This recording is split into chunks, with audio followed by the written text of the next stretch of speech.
Ça m'a permis de générer à peu près 20 000 € de chiffre d'affaires sur un mois et demi, on va dire, de vente. Aujourd'hui, j'en suis à 6 closings pour un montant total quand même de 180 000 € de chiffre d'affaires. J'ai fait au total 58 701 contractés et 31 874 en chiffre d'affaires encaissé. Je suis à un total de contractés de chiffre d'affaires de 14 973 €. Là, comme ça, je te dirais 35.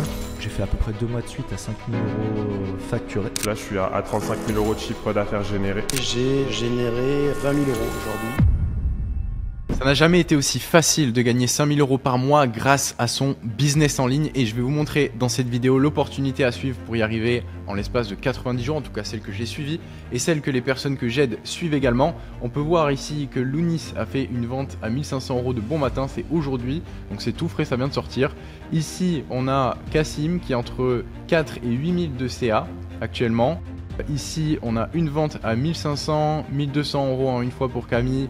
Comme vous pouvez le voir, tous les jours, on a énormément de personnes qui tirent parti de cette opportunité pour devenir libre. Alors, si c'est un de vos objectifs, il faut savoir que c'est plus que possible. Au total, mes clients ont réalisé plus de 2 millions d'euros de chiffre d'affaires, 2 millions d'euros qui étaient dans l'économie française et qui se sont retrouvés dans leur poche. Donc, si vous voulez tirer profit de cette opportunité, regardez cette vidéo, on vous livre absolument tous les secrets qu'ils ont utilisés. Est-ce que tu peux nous dire, s'il te plaît, les résultats que tu as obtenus au sein du programme, de l'accompagnement?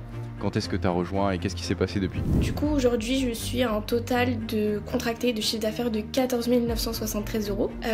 Magnifique. Donc uniquement avec les formations. Et puis j'ai environ 20 élèves. Depuis que tu as rejoint le programme, tu as fait combien? Ça fait presque un an du coup.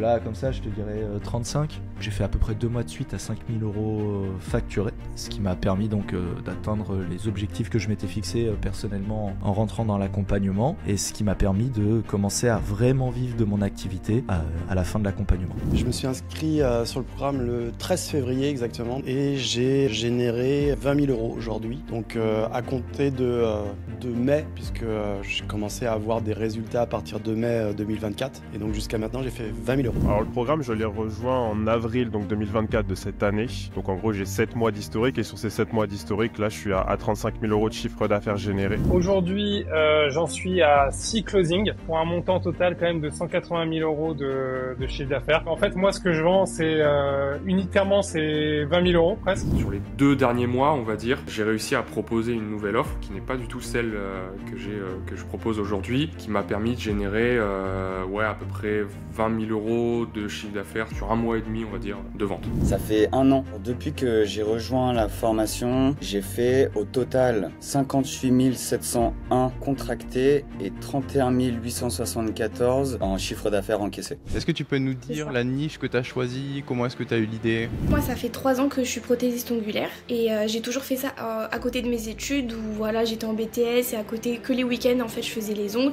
Donc j'ai vraiment développé ma communauté, j'ai gagné un maximum d'abonnés, etc. pour vraiment enfin être légitime en fait de proposer une formation. Donc voilà, en fait aujourd'hui je propose des formations pour devenir prothésiste ongulaire. Je prends 3 clientes par jour, je facture entre 55 et 65 €. Ça dépend de la prestation. Et puis j'ai un salaire environ entre 3 000 et 3 500.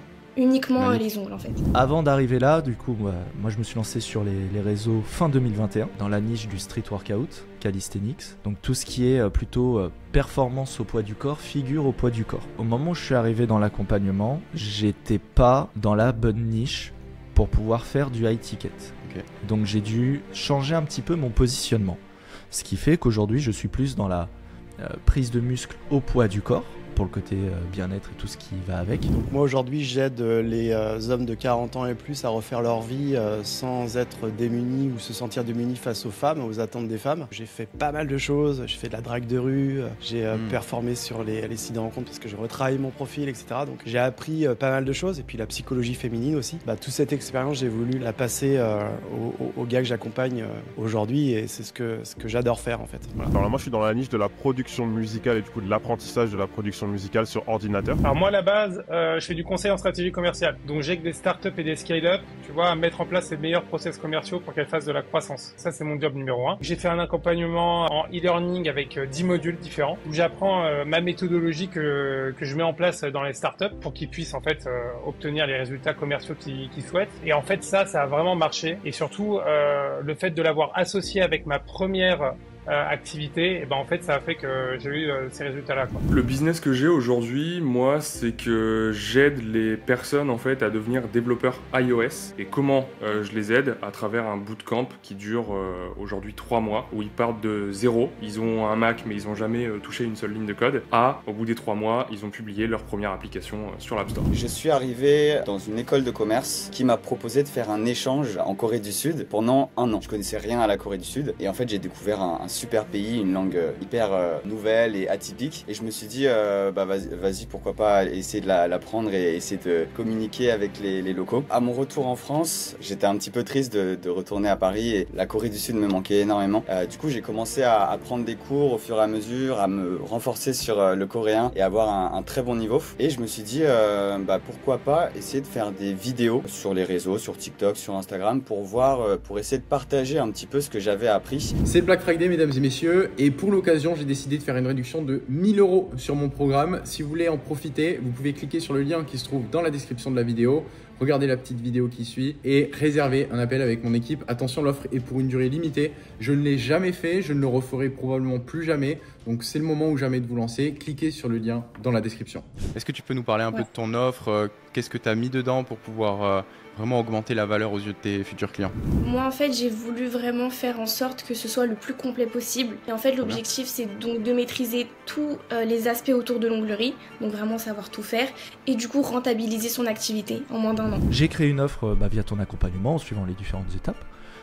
Et j'ai créé une première version que j'ai bêta testée en la proposant à mon audience sur Instagram, sur YouTube, avec un appel à l'action. Et j'ai pu faire du coup mes premiers résultats avec 4 clients sur une offre de lancement où du coup il y avait vraiment rien qui était créé. C'est vraiment sur la base d'une promesse qu'ils m'ont fait confiance et qu'ils ont acheté l'offre concrètement. Et de me dire ok, en fait on peut bêta tester une offre, avoir déjà de l'argent qui rentre, avoir déjà des clients, alors qu'il n'y a pas de plateforme concrète derrière, il n'y a pas d'outils concrets, juste pour voir si le marché est réceptif. Ça, c'était un vrai switch de mindset. J'ai développé, dans le cadre donc, de ta formation, un accompagnement complet où j'aide les artistes qui partent de zéro sur un logiciel précis qui s'appelle FL Studio, si jamais il y en a qui connaissent, justement à créer leur toute première production en 3 mois. Donc du coup, on part vraiment de toutes les bases, vraiment de zéro, et à la fin, ils ont un livrable qui est leur production, qui est censé aussi reprendre une première base de leur univers qu'ils ont envie de partager aux autres. Donc voilà la promesse globale du programme.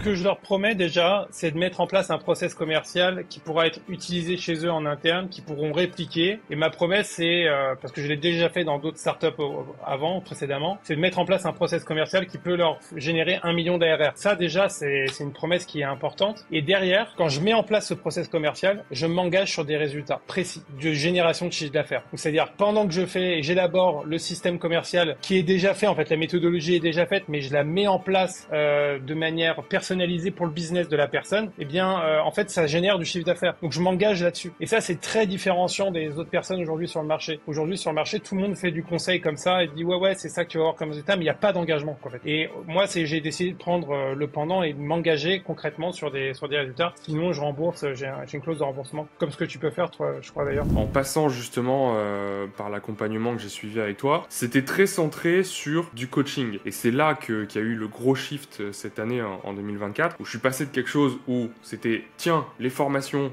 t'as une suite de vidéos et puis débrouille-toi, et puis à la limite tu réponds aux commentaires si tu m'en envoies un. On passe en format bootcamp, c'est 3 mois intensifs, on est ensemble pendant 12 semaines et limite chaque soir je vais faire un petit point avec toi, ou chaque semaine je fais un point avec toi en mode t'en es où, qu'est-ce qui s'est bien passé, qu'est-ce qui s'est mal passé, let's go, on lâche pas et on continue. Une fois que j'ai récolté le maximum de data auprès de mes clients, j'ai essayé de construire une offre qui soit tellement irrésistible, ça paraîtrait idiot de refuser. Il y avait 3 choses qui était importante pour mes abonnés. La première chose, c'est qu'ils ne savaient vraiment pas par où commencer. Ils sont un petit peu perdus et ils n'ont pas de cadre. La deuxième chose, c'est qu'ils n'ont pas de personnes avec qui pratiquer. Et la troisième chose, c'est que en gros, ça fait un petit peu peur. Tu vois, c'est une langue qui est quand même assez étrangère. C'est des caractères différents et il y a une petite barrière à l'entrée qui fait qu'on se démotive assez rapidement. Et au final, quand tu plonges un petit peu dans tout ça, tu vois qu'il y a des façons de contrer ces blocages. Puis j'ai focus toute mon offre en fait sur ça pour résoudre ces problèmes. Au niveau des contenus, est-ce que tu suis des stratégies particulières? C'est quoi un petit peu le fond de tes contenus? Je pense que, étant donné que je sois dans un domaine qui est esthétique et voilà, c'est très féminin, etc., je pense que le primordial, c'est le feed. Vraiment le feed, on m'en parle tout le temps, j'ai beaucoup de filles qui me disent « Ah, j'adore ton feed et tout ». Et parce que voilà, il est épuré, il est un peu girly, on voit les ongles, on voit d'autres choses, etc. Vraiment, les filles, elles adorent ça. Et je trouve que aussi ça pousse en fait à me contacter parce qu'on voit que voilà, ça fait professionnel, etc. Donc je pense que ça joue beaucoup. Ce qui joue beaucoup aussi, c'est ouais, les stories, etc. Je suis extrêmement active aussi en story. Bon, il y a des jours non, des jours oui, mais j'essaye vraiment d'être active. J'essaye aussi en ce moment d'être un petit peu plus montrer mon visage. Avant, je le faisais pas du tout. Là, tu vois, j'ai posté une photo de moi récemment. Ça faisait longtemps que je le faisais pas. J'essaye de faire des petites vidéos face cam où je leur parle. Ouais, les filles, j'ai acheté ça, etc. Donc ça aussi, je pense, ça aide. Je t'avoue que ce qui m'a vachement propulsé, c'est TikTok. C'est vraiment un truc de ouf. Ce qui a vachement marché aussi, c'est que je montrais mes tarifs.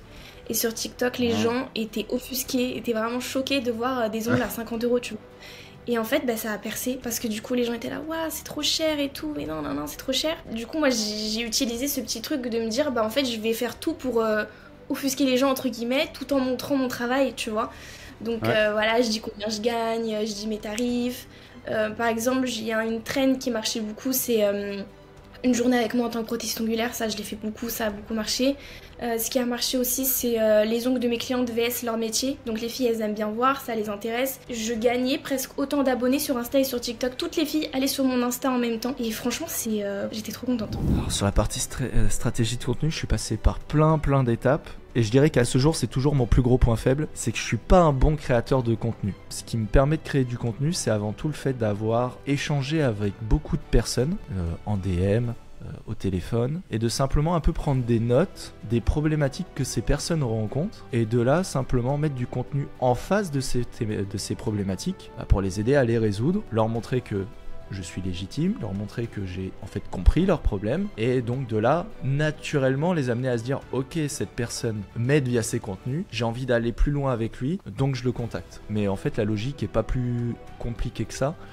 Maintenant, là où c'est difficile, c'est de rendre les contenus dans leur forme et dans leur structure de storytelling et de copywriting vraiment impactants. Mais la logique de fond, c'est celle-ci. J'ai réfléchi à ma cible, niche, cible et offre, de façon à ce que la stratégie de contenu derrière soit cohérente. Donc j'ai défini ça grâce au programme, en utilisant notamment les prompts IA et puis en ajoutant ma sauce. Et puis mes envies et aussi au travers de mon expérience que je voulais vraiment faire. Et ensuite, j'ai publié simplement du contenu. Au départ, c'était plutôt du contenu shorté de mes vidéos YouTube, donc pas du contenu en propre pour Instagram. J'ai commencé comme ça. Je pense que c'est aussi une bonne façon de faire si on a une chaîne YouTube, comme c'était le cas pour moi. Aujourd'hui, j'ai 14 000 abonnés, donc j'ai aussi une audience et donc j'ai une régularité, une fréquence de publication qui me permettait d'utiliser ces vidéos pour les shorter pour Instagram. J'ai commencé comme ça et aujourd'hui, je suis vraiment sur de la publication en propre pour Instagram, donc vraiment des réels notamment publiés pour Instagram, enfin créés pour Instagram, parce que les contenus shorts c'est pas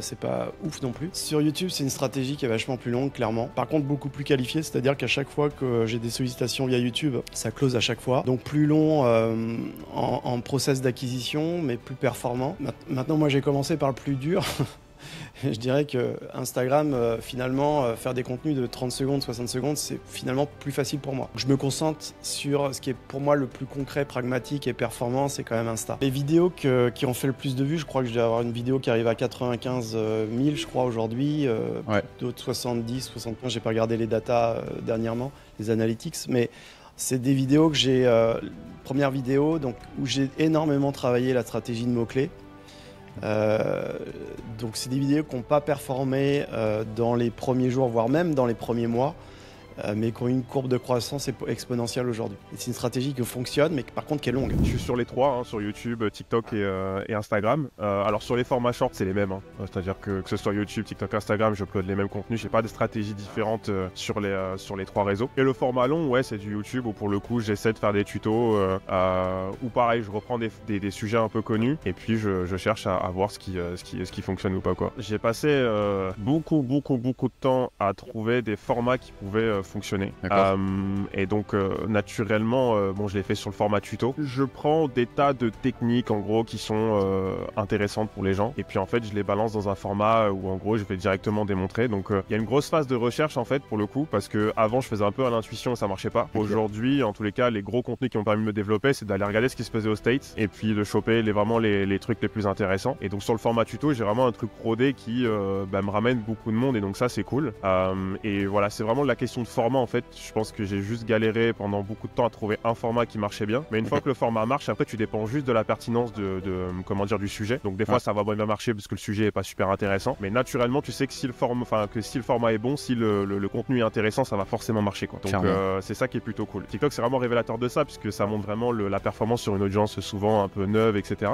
Et en fait je bourrine un format et je sais que je vais toujours avoir une fois sur deux un format qui va une vidéo qui va directement bien marcher quoi. Alors comme type de post, je fais des posts un peu généraux où là je vais parler un peu des problèmes qu'on peut rencontrer dans l'entrepreneuriat, pourquoi il faut toujours essayer d'être meilleur, etc. Je fais aussi des posts un peu plus corporate où je donne des méthodologies, comment j'augmente le chiffre d'affaires des entreprises, comment j'arrive à développer les activités des sociétés que j'accompagne et voilà, c'est principalement ces deux sujets-là que je prends. Et puis après, tu vois, regarde, j'ai mis ça aussi pour montrer combien de démos je pouvais faire, tu vois, en quelques semaines. La stratégie, elle est assez simple, c'est-à-dire que tu apportes de la valeur à travers des contenus gratuits. Donc pour moi, c'est Instagram et YouTube, mais je pense qu'il y a beaucoup d'autres plateformes qui peuvent être intéressantes, enfin quelques autres plateformes qui peuvent être intéressantes. Et ensuite, tu proposes d'aller plus loin. Donc comme je te disais tout à l'heure, soit des vidéos bonus, tout ce qui peut en fait apporter de la valeur et résoudre en partie le problème que tu veux résoudre avec ton offre. L'une des choses les plus importantes qu'il faut avoir en tête, c'est de trouver un petit peu son unfair advantage. Je parle coréen, j'ai une très bonne prononciation en coréen et c'est ça qui fait que les gens sont intéressés par mon profil. En plus de ça, ce qui est le plus important, et j'aurais dû commencer par ça, c'est vraiment de délivrer de la valeur. Vraiment, les gens, ils vont s'abonner simplement parce qu'ils ont tiré quelque chose de ce que vous proposez. Donc si vous délivrez un maximum de valeur, en fait c'est obligatoire, les gens vont s'abonner parce qu'ils vont tirer quelque chose de ça. Tous les contenus que je fais, c'est avec mon téléphone. Il n'y a pas besoin de gros moyens pour créer tout ça. Je fais pas des montages qui sont extravagants ou quoi, c'est simplement des rushs, des cuts et des sous-titres, tout simplement. Est-ce que tu peux nous parler du mécanisme de conversion un petit peu que tu as utilisé pour réussir à avoir des gens qui portent un intérêt à ton offre et derrière leur vendre? C'est quoi le processus que tu as suivi pour y arriver? Moi, je passe directement par l'appel de closing de 45 minutes. Et en fait, j'ai suivi vraiment le script que tu apprends dans la formation. Je les ai même revus parce que, je sais pas, j'étais un peu déçue de moi et j'ai eu vraiment beaucoup d'appels de réservés. Je passais mes journées, j'avais 6-7 appels par jour et j'en closais 2 dans la semaine, tu vois. Et en fait, j'étais dégoûtée, je me dis mais mon taux de closing, il est nul, quoi. Et du coup, j'ai re-regardé toutes tes vidéos de la formation. En fait, je fais tout, genre comme tu l'apprends et tout, je le fais bien. En plus, maintenant, au fur et à mesure, je maîtrise de ouf mon speech, donc on n'a pas l'impression que je lis et tout. Au début, j'ai simplement balancé des stories pour parler de l'offre que je lançais et voir la réaction des gens en story. Et j'avais mis en place aussi un post qui expliquait mon histoire, un peu comme j'ai là, mais sauf que c'était une version moins aboutie. Dans cette même logique MVP, j'avais fait quelques posts de base et je les ai améliorés ensuite. Et un lead magnet, donc un freebie, où je proposais un contenu gratuit qui pouvait aider les gens. Là, ça m'a permis d'avoir mes premiers prospects vraiment intéressés et d'échanger avec eux, d'abord par message, puis par téléphone, et de leur faire une proposition concrète pour qu'ils passent de prospect du coup à client. Simplement lancer des conversations en DM suite à mes appels d'action ou soit plus froidement en allant les chercher chez la concurrence et puis en engageant des conversations tout simplement parce que ça vous le dites dans le programme mais si on va pas aller chercher les gens, il y a 80% des personnes qui viendront jamais à nous naturellement. C'est assez bluffant au départ mais c'est la réalité en fait. Si on va pour certaines personnes pas les chercher, ils viennent pas. J'ai un projet de faire une VSL pour créer ce tunnel là mais avant je voudrais vraiment valider ma niche sur Insta. ça parce que c'est pour moi le plus immédiat en termes de validation de niche. Et ensuite, mettre en place le tunnel qui va bien parce que je serai convaincu de ma cible, je serai convaincu que j'ai déjà fait de l'acquisition au travers de cette niche. Je mettrai en place le process marketing qui va bien. Je cherche le market fit un peu plus précisément en fait. Je duplique vraiment ce qui a été enseigné dans le programme, c'est-à-dire que j'ai la création de contenu qui est mon point d'entrée. Ouais. Justement, je vais chercher un maximum de visibilité et naturellement, par effet, j'ai envie de dire statistique, il y a des gens qui manifestent un niveau d'engagement sur mes contenus, que ce soit via des trucs simples, des likes, des commentaires, et puis d'autres qui vont même plus loin en me contactant directement. Et donc je sais que j'ai ce flux massif de prospects tièdes / chauds qui viennent me voir, et derrière je noue des conversations pour comprendre leurs problématiques et faire un process de qualification à l'écrit, quoi. Et dès que j'identifie des personnes qui m'émettent vraiment cette volonté de se faire accompagner, qui ont besoin d'aide, bah là je les prends en appel et directement je leur présente mon offre. Ils sont déjà sensibilisés au fait qu'ils vont voir une offre et qu'on va leur présenter ça. Et donc je leur présente et puis après naturellement toujours par effet statistique, il y a des gens qui sont pas prêts à acheter maintenant et puis il y en a d'autres qui sont à moitié prêts mais qui ont des objections facilement on va dire traitables et puis d'autres qui en ont pas et qui partent direct. Donc j'ai envie de dire, je fonctionne beaucoup sur un côté sur un côté de volume quoi en fait. C'est-à-dire que ton modèle il fonctionne vraiment là-dessus, c'est-à-dire que si tu gères bien le point d'entrée, naturellement par effet de cascade, il y a des gens qui vont entrer de manière régulière quoi. Donc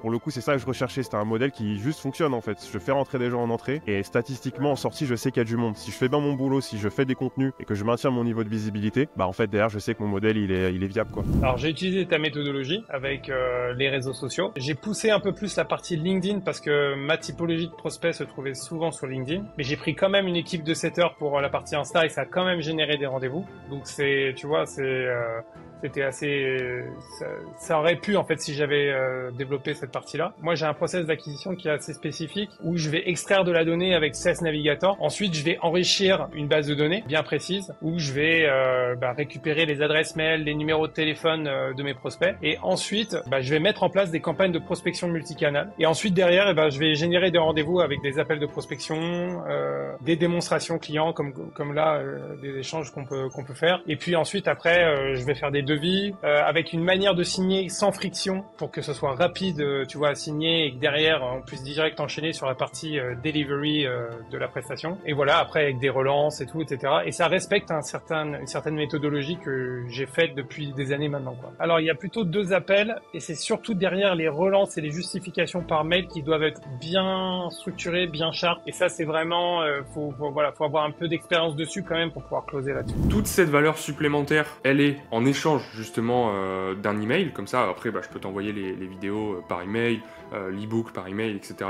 Et ensuite c'est de l'apport de valeur par mail et redirection vers aujourd'hui un webinaire qui a eu lieu une première fois pour la première promotion et qui aura lieu maintenant à peu près une fois par mois et qui du coup va t'apporter encore plus de valeur où là on va vraiment détailler quelles sont les étapes pour devenir développeur iOS. Et ensuite si tu veux aller plus loin, il y a le bootcamp. En vue de ma situation et en vue de ce que j'ai pu avoir sur les réseaux sociaux, je me suis dit ça servait à rien de faire du coaching et d'échanger mon temps contre de l'argent. Il fallait plutôt que je crée directement une formation complète sur l'apprentissage du coréen avec des sessions en ligne avec plusieurs élèves et des professeurs. Et du coup, je me suis directement focalisé sur un format de vente par webinaire. Okay. C'est quelque chose qui se fait assez souvent maintenant et tous les mois, j'organise un webinaire en début de mois. En fait, c'est comme un atelier pour apprendre le coréen. Je le vends un petit peu comme ça et derrière, à la fin de ce webinaire, je propose mon offre et puis voilà. Si quelqu'un regarde le podcast actuellement, tu vois, et qu'il hésite un peu à rejoindre le programme pour X ou Y raison, qu'est-ce que tu lui dirais toi avec ton retour d'expérience? Je dirais que faire un investissement aussi important quand même, ça met vraiment un coup de pied aux fesses et ça t'oblige à atteindre tes objectifs. Franchement, c'est vraiment la seule phrase que je dirais parce que on a beau vouloir avoir des objectifs, moi j'aimerais faire ci, j'aimerais faire ça. Je pense à partir du moment où on met une telle somme dans un accompagnement, mais on n'a plus qu'une chose à faire, c'est de le rentabiliser et aller encore plus loin, quoi. Et je pense que ça aussi, ça m'a vachement motivée. En fait, j'ai mis mon argent maintenant au boulot, Léa, quoi. Et je sais, et puis moi aussi, je me dis, j'avais des petits objectifs. J'étais là avec mon petit e-book, j'aurais fait 300 € par mois. Et je me dis, maintenant, en fait, avec ça, j'ai 4 chiffres, quoi. Donc franchement, c'est même plus, quoi. C'est super. Ça, vraiment, je suis contente. Ça met un coup de pied aux fesses et il faut prendre le risque, en fait. Il faut prendre le risque. Ouais. De se lancer, c'est toujours bateau. Et quand on écoute ça sur les réseaux, on se dit, c'est un conseil un peu idiot de se dire, oui, juste lance-toi. Mais oui, en fait, la plupart des personnes n'oseront jamais se lancer. Ça veut pas dire que quand tu vas te lancer, ça va marcher. Il va falloir être patient au sens où il est très probable que tu prennes de très mauvaises décisions, mais que ces mauvaises décisions, c'est elles qui vont te construire. Donc conseil numéro 1, oser se lancer. Conseil numéro 2, être patient et toujours se remettre en question. Parce qu'en fait, c'est le marché qui décide de si tu prends des bonnes ou des mauvaises décisions. Et troisième conseil, dans la logique de cet investissement que j'ai fait avec toi, c'est de se faire aider. C'est un vrai raccourci. Enfin, j'aime pas le mot raccourci. Un accélérateur plutôt. Parce que le parcours, tu vas quand même devoir le faire. Simplement, j'aime bien cette métaphore qui est de dire, soit tu prends t'as 100 km en forêt à traverser où il y a de la boue, il y a des branches, c'est le bordel, tu sais pas trop où tu vas, mais t'as 100 km à faire. Soit t'as 100 km sur une autoroute, t'as juste à aller tout droit. Dans les deux cas, tu vas devoir faire le trajet, sauf qu'il y en a un qui sera beaucoup plus confortable. C'est un peu la phrase bateau, si t'essaies pas, de toute façon, t'auras pas de résultats différents des actions que tu entreprends aujourd'hui, c'est-à-dire que tu fais rien, donc t'auras pas de résultats. J'ai déjà eu l'occasion de parler à plusieurs personnes du programme. Ce que je dis à chaque fois, c'est, déjà, moi j'ai des résultats. Voilà, je pense que j'en suis la meilleure preuve. Et le côté justement programme de ce type, un peu business, peut faire peur. Maintenant, je mets en avant le côté hyper personnalisé. Il y a un passage obligatoire, je pense en tous les cas, c'est qu'il va falloir trouver un modèle, c'est une certitude. Donc soit tu prends la méthode, on va dire à l'ancienne, tu fais tuto sur tuto, test sur test et tu perds des années à essayer de trouver le bon modèle. À moins d'être un génie, peut-être que tu le trouveras rapidement, mais je pense que de manière globale, tu vas toujours t'efforcer et te tuer à la tâche. Soit justement, tu as la possibilité de passer vers quelque chose, d'accélérer, qui fait ses preuves. Je suis pas le seul, du coup, à avoir goûté à ce modèle-là et à avoir commencé à générer des ventes. Donc c'est un modèle solide qui parle à tout le monde, je pense. En tout cas, si c'est le point de départ, c'est j'ai une passion, je veux la monétiser, ça rentre pile poil dans le besoin. Donc voilà, faut pas hésiter à aller dessus. Il y aura forcément un retour sur investissement. Moi, j'avais juste peur, cette crainte-là. Je me suis dit, ok, c'est une offre high ticket, donc ça fait toujours un petit peu peur. Moi, j'ai jamais mis autant de budget dans une formation, j'ai jamais investi autant sur moi-même. Au bout d'un mois, ma crainte, elle est élevée parce que j'avais fait 7000 € de chiffre d'affaires et que j'étais là en mode, la formation, elle est largement rentabilisée. Et, je me dis surtout, maintenant, j'ai un modèle, donc je sais que ce truc-là, je peux essayer de le reproduire du mieux possible. Je vous dirais d'essayer de toute façon et que ça coûte pas grand-chose au final et que ce qui coûte le plus en fait c'est de le regretter après par la suite quoi, tu vois, pour toute sa vie, tu vois. Donc c'est ça que je conseillerais, c'est d'y aller et surtout en fait de s'acharner et de continuer et même si ça marche pas, vraiment continuer et aller jusqu'au bout en tout cas pour être sûr d'avoir tout fait quoi. Je pense que je lui dirais deux choses. La première, c'est que il faut pas justement avoir peur de vendre des produits comme ce que toi tu pousses à proposer, c'est-à-dire du coaching. Le deuxième point que j'aurais à dire, c'est que aujourd'hui, la façon la plus simple, je trouve, de se lancer et de générer des résultats satisfaisants. On parle pas forcément de 10 à 20 cas par mois, mais déjà se lancer lancer un produit à, je sais pas moi, 500, 1000, 2000, peu importe, mais un produit qui est quand même assez conséquent où derrière tu vas apporter de la valeur en conséquence, c'est beaucoup plus facile parce que du coup tu as besoin, entre guillemets, de le vendre à 2, 3, 4, 10 personnes et ça te permet déjà de lancer ton activité, potentiellement de quitter ton job si c'est ce que tu recherches ou peut-être de faire une transition, tu vois. Et je pense que si c'était à refaire, je me donnerais le même conseil de lancer ce type de business là parce que c'est le plus rentable le plus rapidement. Moi je lui dirais que en fait s'il a vraiment une passion, s'il a vraiment quelque chose qu'il a envie de partager, quelque chose dans lequel il se sent qu'il a un potentiel et qu'il peut transmettre son savoir à quelqu'un, je lui dirais de pas hésiter une seule seconde. En fait c'est ça vraiment qui est très important, c'est le fait d'avoir comme je te disais un peu un unfair advantage et de pouvoir le vendre à quelqu'un et proposer son skills à cette personne. C'est vrai que quand on recule un petit peu et qu'on voit la montagne qui est en face de nous, on se dit que c'est inatteignable, c'est pas possible. Mais au final, si tu suis tous les cours de ta formation étape par étape, il n'y a pas de problème et c'est juste une question de volonté et de mindset. Merci d'avoir suivi la vidéo jusqu'au bout. J'organise un événement avec mes clients à Paris le 21 décembre. Je vous avais prévenu au départ, ça n'a jamais été aussi simple de gagner 5000 € par mois. Si vous voulez en faire partie, vous pouvez cliquer encore une fois sur le premier lien qui se trouve dans la description de cette vidéo. 1000 € de réduction, c'est exceptionnel. Je ne l'ai jamais fait, je ne le referai probablement plus jamais. Donc si vous êtes intéressé pour rejoindre, pour transformer une compétence que vous avez sous la forme de coaching ou de formation en ligne, c'est maintenant qu'il faut passer à l'action.